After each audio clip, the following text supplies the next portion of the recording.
बिस्मिल्लाहिर्रहमानिर्रहीम अस्सलाम वालेकुम नाज़रीन। सना यूसुफ केस के हवाले से बहुत सी अपडेट्स जो हैं वो सामने आ रही हैं। बहुत डेवलपिंग केस है और जो मुलजिम है वो भी गिरफ़्तार हो चुका है और उसने बहुत से ऐसे इंकशाफात किए हैं कि सोच कर और देख कर और सुनकर बहुत हैरत होती है।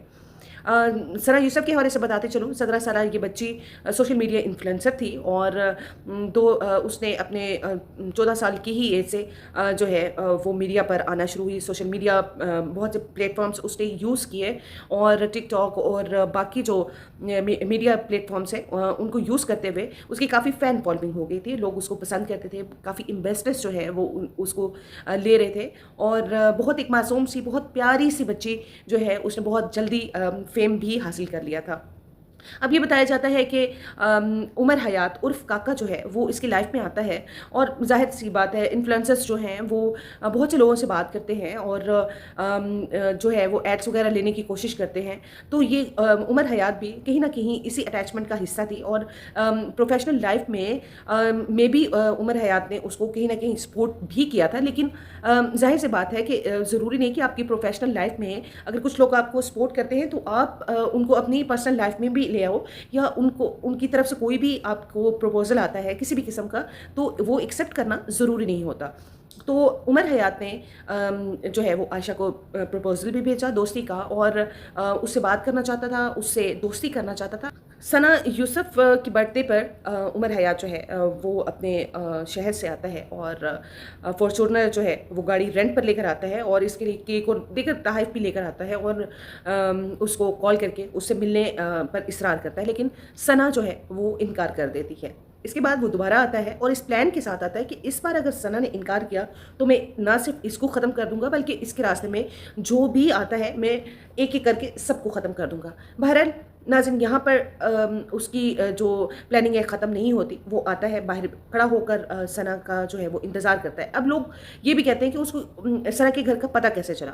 अब सना की तरफ से जो है वो इन्विटेशन जो है वो सोशल मीडिया पर एक जो है वो कार्ड इन्विटेशन जो है वो सामने आता है जिसमें वो अपने घर का जो एड्रेस है वो भी मेंशन करती है और इन्विटेशन देती है अपनी बर्थडे के लिए। तो वहाँ से ये उमर हयात उसके घर के लोकेशन देता है और सीधा उसके घर पहुँचता है। जब ये घर के बाहर खड़ा होकर ये काफ़ी देर तक इंतज़ार करता है और सना की तरफ से कोई जो है पॉजिटिव सिग्नल इसको नहीं मिलता तो ये मौका पाते ही उसके घर के अंदर घुस जाता है।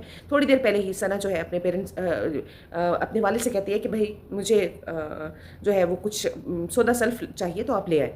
और इतनी देर में जब घर पर कोई मौजूद नहीं होता तो उमर हयात इस मौके का फ़ायदा उठाता है और उमर हयात जो है वो दाखिल होता है सना के घर में।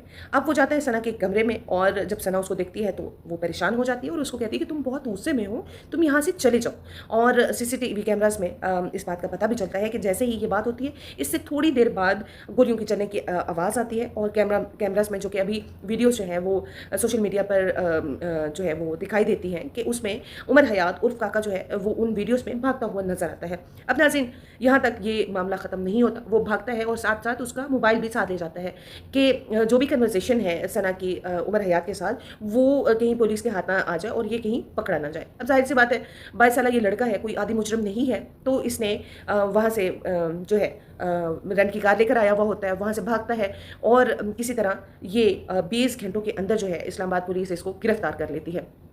नाज़रीन ये पूरा मामला हमारे सामने आता है और जिस तरह से हेटर्स ने सना यूसुफ के हवाले से बात की तो ये कहना बड़ी अजीब सी बात है कि हमारे माशरे में ये बातें अब कहना बहुत आसान है कि बहुत अच्छा हुआ, उसके साथ होना ऐसा चाहिए था और उसको आज़ादी मिल गई और ये सारी चीज़ें। नाज़रीन यहाँ पर बात करने का मकसद सिर्फ इतना है, ये सारी बातें आपको बताने का मकसद सिर्फ इतना है कि 2 पॉइंट आपको बता सकूं कि हम अपनी जनरेशन को सिर्फ 2 बातें ज़रूर बताएं। बेटियों को बताएं कि अगर उनको कोई तंग कर रहा है, अगर उनकी लाइफ में कोई इंटरफेरेंस कर रहा है और वो रेजिस्ट भी कर रही है लेकिन इसके बावजूद भी वो उनको तंग कर रहा है तो सबसे पहली बात तो ये अगर ऐसे मामलात उनको पेश आते हैं तो वो अपने पेरेंट्स को बड़े खुले दिल के साथ बताएं और पेरेंट्स भी इतनी गैप ज़रूर रखें, इतनी कम्युनिकेशन इतनी अच्छी ज़रूर रखें, अपना रिश्ता अपनी बेटियों के साथ ज़रूर रखें कि वो बेटियां जो हैं अपने पेरेंट्स को बता सकें कि हमारे साथ ये मामलात हो रहे हैं। और दूसरी जानिब अपने बेटों की इस तरह से परवरिश करें, उनको बताएं कि अगर कोई इनकार कर रहा है तो नो का मतलब नो होता है।